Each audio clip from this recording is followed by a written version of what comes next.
RFI over AI. Real human intelligence in the age of automation. Hello, I'm Yancey Naughton. I'm the founder of Has Traffic. Welcome to the panel.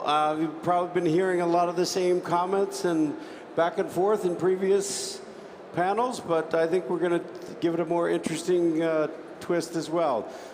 To my left, I have Devin Holmberg. Devin Holmberg is a wonderful partner to do business with. He's the founder of Richmond Street, which includes some legacy companies like PPI, but also YTZ, and of course the All In Affiliates, which is a gambling affiliate network. And then Stefan is also a long-term partner and friend.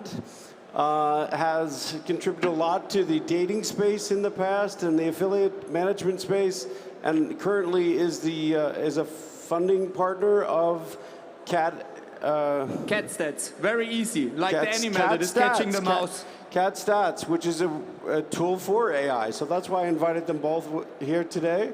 And take it away. Devin, introduce yourself a little bit more and tell us what your path towards, I guess, from algorithms to machine learning to AI tools.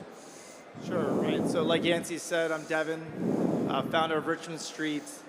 Actually, first of all, I want to say I use ChatGPT way more than I should. So my wife tells me I speak to it more than I speak to my wife. But yeah, so I operate two companies. One's YTZ.com. We're a smart link and redirect monetization company. And the other one, like Yancey said, is allinaffiliates.com, which is an iGaming affiliate network. Our companies have been around for almost 20 years now. And if it wasn't for the human relationships that we have, we wouldn't be where we are today. So, I mean, to stay on top of the trends over that many years, we've had a lot of ups and downs. We've worked in other verticals. We've been everywhere from sweepstakes to domain monetization to nutraceuticals, so on and so forth, to finally arrive at iGaming today. And if it wasn't for our core team of people that have been with us from almost day one, almost 20 years, there's no way we'd be able to stay ahead of the trends. And also our partners. I mean, over the years, we've built relationships with partners that still to this day bring us new opportunities. Maybe they were working in industries or businesses that are no longer here today, but because we had such strong relationships with those partners, we can find new opportunities and new doors open. Yancey is one of those partners, actually, that we met about 15 years ago in Las Vegas in a domain monetization space. And if you would have told me back then that I'd be sitting here on stage with Yancey talking about iGaming, I wouldn't have believed it. But that's how far relationships will take you. Now AI, of course, like we do use lots of automation in our platform. We've been using it for years. We have lots of data to sift through, and if it wasn't for those tools, we'd lose a competitive edge. We use AI for things like building the ads, creating the creatives, writing the text for the ads. We use it for optimizing which offers to deliver the highest CPCs to our partners on our smart links. On the iGaming side, of course, we're trying to predict LTVs on different cohorts so that we can provide our partners with the most competitive CPAs in the business. And if it wasn't for those tools, we definitely fall behind. But like I said, it's the people using the tools that truly count for us and make us successful, not the tools themselves. So I want Stefan to introduce himself for a minute or two, and then I have a question specific to that. I will keep it short. So hello, everybody. Thank you for joining this panel. AI, always a big buzzword that usually attracts a lot of people, usually. So my name is Stefan Mühlbauer. I'm since 16 years in the affiliate space, always focused on affiliate management. I wear many different hats. I manage an affiliate program myself called Masters in Cash. I have a recruitment company, or actually even 2 recruitment companies, and I'm also one of the founders and investors in a company called Cat Stats that is building AI solutions for affiliate networks and programs. And yeah, without AI, I would not be able to do any of these jobs proper. But in all of these jobs, I find limitations where AI is making my life harder than if I'm doing it manually. This is the situation at the moment. If we sit here again in 1 year, it's maybe different in some of these things. But for the moment, there's many things that are manually done better, and the human interaction will be never replaced by AI. And that's why we are all traveling to the conferences. So now that you've got an idea of Devin and Stefan's path here, I'll introduce myself again. Yancey Naughton has traffic. We have historically focused on human interaction. So I remember back in 2017, we were exhibiting at DeMexico, a very large format show like this. We had what I thought was a big booth. It ended up looking very small next to some of these big technology companies and ad tech companies that were at the show. But at the time, a company that I used to work for had spent a lot of money, or what sounded like a lot of money in 2017 on what they were calling AI. Now, I always questioned, like, is that a buzzword? Is that machine learning? Is that an algorithm? Or what is that? Like, is that a movie, a Steven Spielberg movie from 30 years ago? But I think we've all in the past 5 years kind of gotten a real taste of how to at least play with it. Many of us have tried it to replace sales teams and affiliate managers and things like that. Anyway, long story short, they came up to me and I kind of knew, you know, as a relatively small ad tech company, we're a traffic bidding platform. So we have to add more value than we take from the marketplace. And the way we do that is we basically take a very small margin and try to appeal to large publishers and large advertising sources and try to add more value than we're taking in the marketplace. The company they had left, I basically had the same business plan for, and they decided that they wanted to focus more on, you know, basically coding away the sales team or coding away the publisher management team.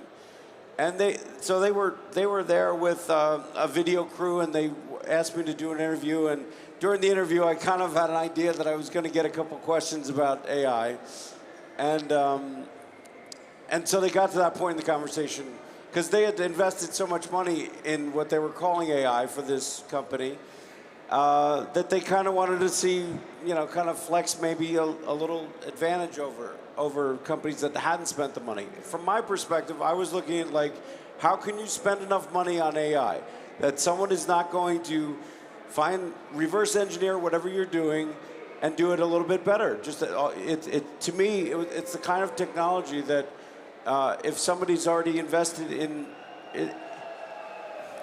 See, they're cheering us. They're cheering us already. Long story short, or long story long, they got to the point when it says, well, as the founder of Has Traffic, how much are you investing in AI? And I kind of wryly smiled and I said, actually, we've been focusing on RFI. And that's the title of the for those of you who don't know what RFI stands for, which you don't feel bad. For what stands the F in this acronym? Yeah, so I just made it up because everyone was talking about AI, and I said, well, it's real intelligence, and that's what it, but I got them, basically, I tricked the interviewer into asking me what our RFI was. And then when I watched the video, somehow that segment got cut out of the, didn't make it to the final cut. But either way, what that says and reflect, it wasn't a rejection of AI or of algorithms or of machine learning. What was a perspective that I had that don't forget about, don't use it to replace don't throw the baby out with the bathwater. We're pretty good on time, so I brought a little piece. It's from 1957. I want to read the audience and see if it sounds familiar. So it's from the New Yorker, and it's from an author named John Updike, very famous kind of intellectual opinionist. and he's talking, well, you can see what he's talking about. It's 1957. He says, this seems to be an era of gratuitous inventions and negative improvements. Consider the beer can. It was beautiful as a clothespin, as inevitable as a wine bottle, as dignified and reassuring as a fire hydrant. A tranquil cylinder of delightfully resonant metal. It could be opened in an instant, requiring only the application of a handy gadget which freely dispensed at every grocer. So back then, beer cans came in like a soup can, and you needed the little triangle to make the holes in it, and that's how you drank a beer can. So now they just invented the pull tab, so he's writing this essay, and he goes on, he says, who can forget the small, symmetrical thrill of those two triangle punctures, the dainty piff, the little crest of suds that foamed eagerly in an exaltation of release. Now we are given instead a top beetling with an ugly shmoo-shaped tab, which, after fiercely resisting the tugging, bleeding fingers of a thirsty man, threatens his lips with a dangerous and hideous hold. However, we have discovered a way to thwart progress, usually unthwartable. Turn the beer can upside down and open it from the bottom. The bottom is still the way the top used to be. True, this operation gives the beer can an unsettling jolt, and the sight of consistently inverted beer can make some people edgy, not to say queasy. But the latter difficulty could be cleared up if manufacturers would design cans that look the same way, upside or down, like playing cards. Now that would be progress. So I've thought about this over the years, and I think that's a kind of a universal situation. Whenever there's a new advancement in technology, there's people who just want to kind of reject it, and there's people who don't.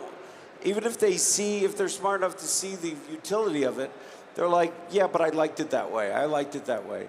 And I mean, I remember when CDs came out and replaced vinyl, we're like, well, yeah, it's better, but we like the old way. We like the old way. So how much of this reaction is what we're experiencing? Like, I remember when we first started doing business with Devin and his company,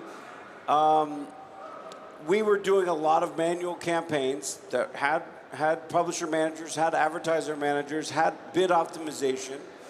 And for everything that we didn't have bidders for, Devin's company was brilliant. It was an early, I guess, smart link, you would call it, Devin? Yeah, I would say we were the first to automate the smart link technology. Yep. And I was like, okay, I could reverse engineer that, or I could let somebody who's invested in that and who's gotten really good at that to do that part, and then basically focus on the parts that aren't going to get beaten by AI, or weren't going to get beat by a smart. We haven't been beaten yet. We're not there yet. Yeah. So talk about how we got from smart links to machine learning to rotating a lot of different A/B testing. I mean, obviously, to me, that is an area where these things are very useful. They're much better than, excuse me, an analyst that you're paying to make decisions when you have large traffic sources. Yeah, so obviously, if you manage a lot of data, to have a team of 1,000 people or something trying to manage that and figure out which offers work best and what's the value of that traffic, what are the CPAs that you should be paying your affiliates, it's untenable, it's not possible, and very early on we figured that we had to automate that to be successful, and we have been, well before the popularization of the word AI.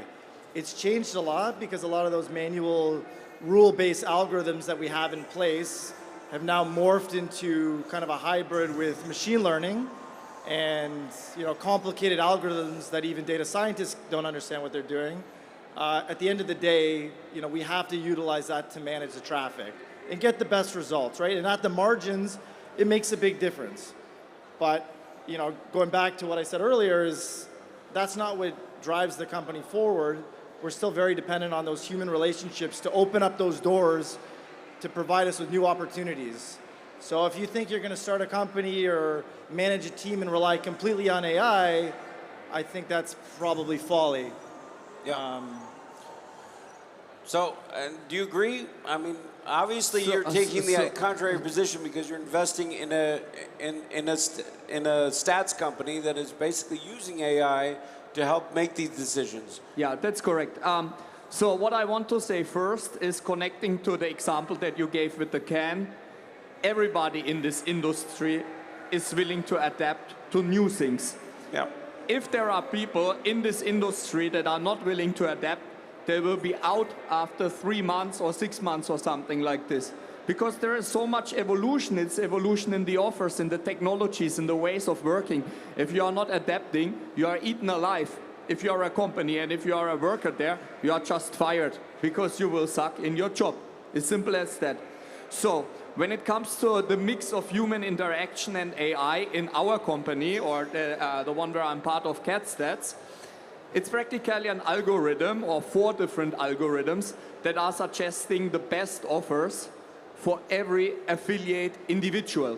It is not possible if you are a network with, let's say, 300, 500 or even 1,000 offers and you have 10,000 affiliates to know for every affiliate what will be the best offer for them. And of course, when you're saying which offer is the best for the player?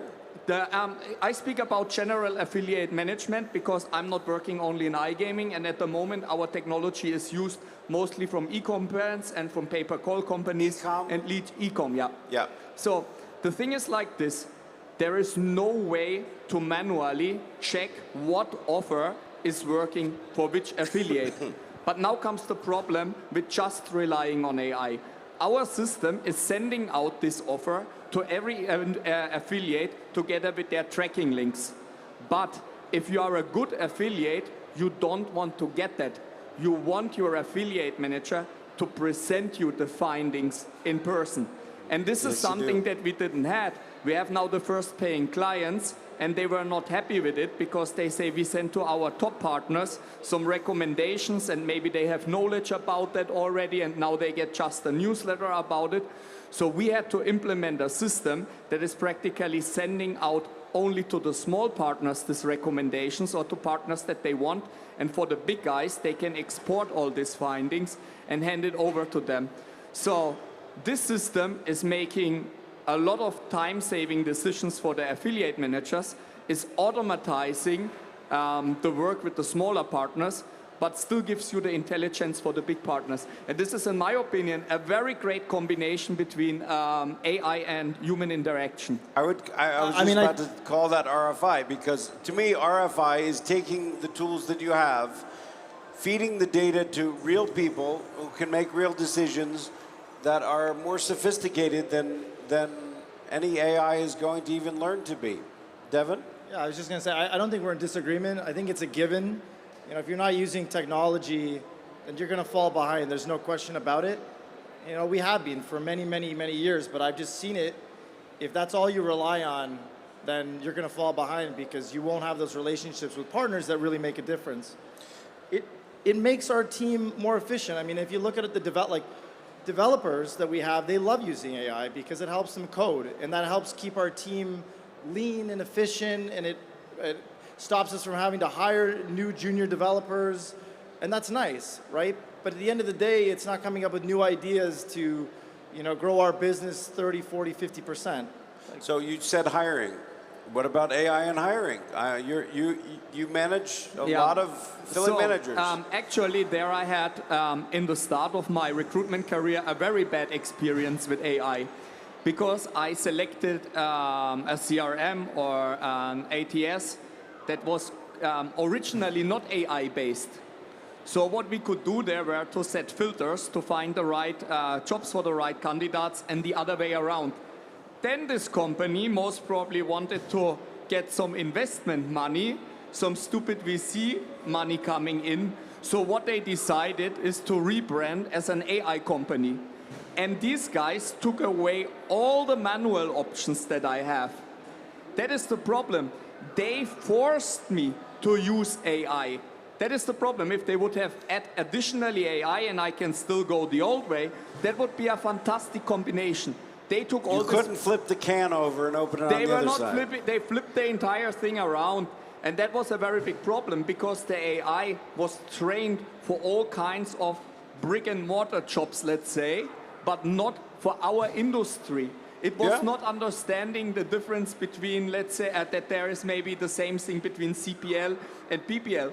This system was not understanding this. So I was not getting any matches anymore, and I had to move the entire platform. So in that way, AI was horrible.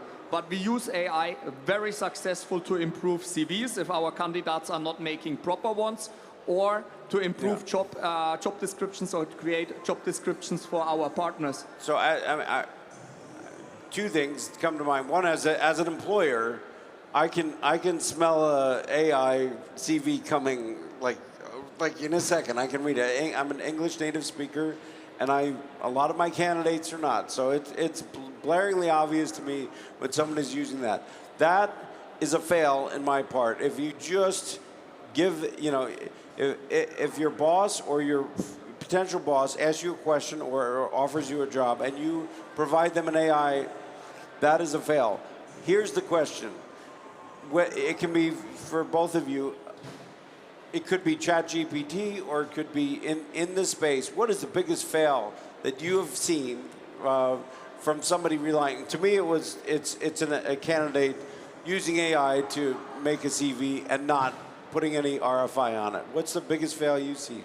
Well, I mean, I would not be able to pinpoint now the biggest fail, but the most common one is they are using AI to summarize the job description. So the application, what I get, is a text that is that long that says zero about the candidate, and it's just a summary of the job description and it's ticking all these boxes.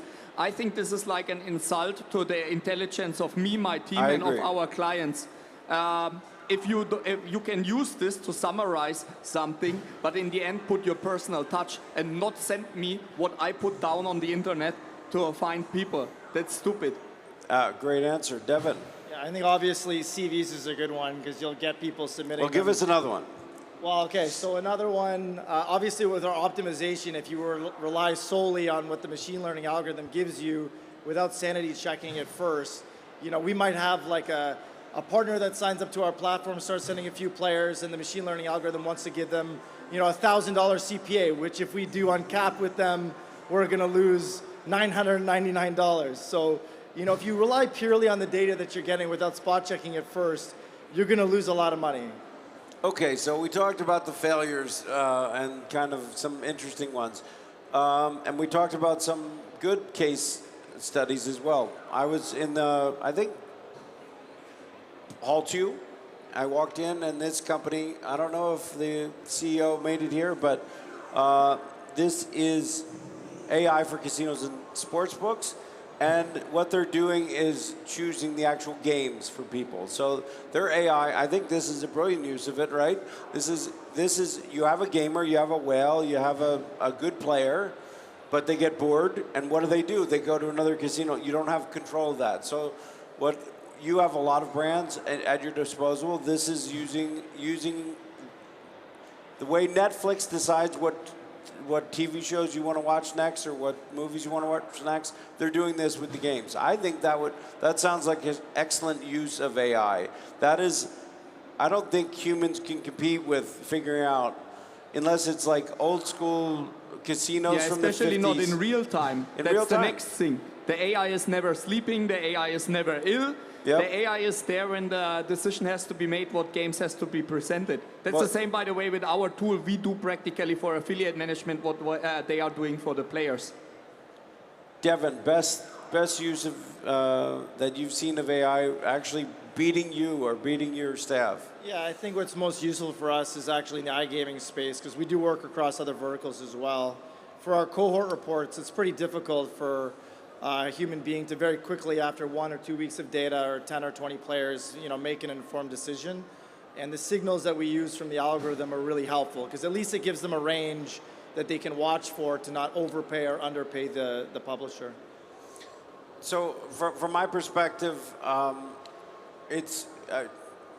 before I had Has Traffic, I had some other new media platforms. Before that, I was in old media. So I had magazines, golf magazines, real estate magazines. And I've basically been writing ad copy for 35 years and testing different things. And in my head are instincts for good ad copy and bad ad copy. But I only have so many minutes in a day, and I'm relatively better at other things that make more money for the company. So I think AI is a very good, there's a lot of great case studies for not just generating preemptive ad copy that can be edited by native speakers, but also testing, right? So we call it A/B testing, but what should we call it? Like A to triple Z testing. Like anybody who's only testing two things against each other is not going to win this battle, right? So you're testing 20, 50, hundreds of different creatives on some of these campaigns that have high volume. Well, and hopefully they have high volume, because then you get some sort of test case. You know, it has to be at least 10 clicks or 10 human interactions with the creative before you can make any sort of comparative decisions on it. So I think that would be the best case for, best argument for how that's going to beat an infinite staff of native speakers. You're going to get better results from that. So let me go to another topic. So how do you stand out? Like, we were talking about seeing CVs, seeing AI content. How do you win this game? Like, where does this go? I think a couple years ago at these conferences, you'd be watching 3 or 4 people talking on stage. Oh, all these people will be gone. All this ad copy will be gone. Testing for Facebook ads or whatever it is.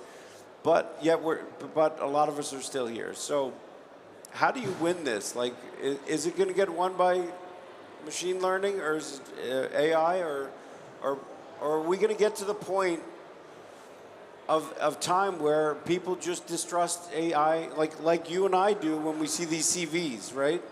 Like, oh my God, why are you wasting my time with this? Are we going to get to the point where I'm going to go to a store, I'm not even going to buy online anymore. I want to go to a store and feel and touch something. Is that where we're ending up? Yeah, so obviously, you know, from my perspective, there's a reason why we're all sitting here or having meetings in person at an iGaming conference right now.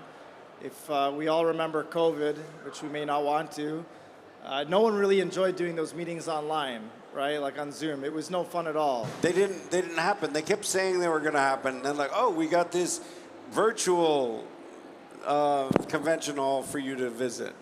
Yeah, exactly. They were horrible, let's be honest. So, yeah, of course the human interaction is still going to be super important. I mean, a rising tide lifts all boats. And if you're using AI, it should be a given that you'll be as competitive as you possibly can. But the question is how do you stand out amongst your competitors, right? Because everyone's using the same tools. And unless you're AWS or Microsoft or something like that, I have a hard time believing that you're going to consolidate the whole iGaming space into one single entity because you've just mastered AI. It's not going to happen. So what's going to make a difference is your experience, how you treat your partners, how you treat your employees, and the vision and creativity that comes from here, not from something you type into ChatGPT. I'll keep it anonymous, but I'll tell a little story about another long-term partner of mine. He'd built up probably a staff of 150, and a couple years ago he said, "Oh yeah, I was early adopter of AI, and I got it down to 50 people. I got it down to 40 people, and my numbers are the same." And I hadn't seen him man a booth in 5 or 6 years. 2 years later, I saw him standing at the booth, and I said, "What happened to all your people? Where's your AI? Why do you got to be here?" But anyway, at the end of the day, he had to get back to pressing the flesh like everybody else. So there is a value to replacing, let's say, less valuable employees, but the talent, I think, is still in the human interaction. Yeah, that's correct. And AI should take over tasks that are repeating, that are boring, that are very sensitive for human error. These kind of things that you should outsource. But as Devin said, everything that is like creativity and where you put your focus on this human interaction should stay with us. And I see it, for example, also on LinkedIn, what mess it is everybody is now an influencer and everybody is a content creator because they just put in some prompt, they get some informations and they copy and paste it. It has nothing to do with that. And this is what is also getting lower and lower in the algorithm of LinkedIn. I speak only about affiliate, or I write mostly about affiliate management. There is no AI that is yet smart enough to give me even content about that because there is not enough data there. So the people either learn it and then they post something in my field, or I'm the only one doing it and then I stand out. And for every field that you are doing, there is unique content you can create that an AI cannot do. And in that way, you stand out as a personality or a company in this industry.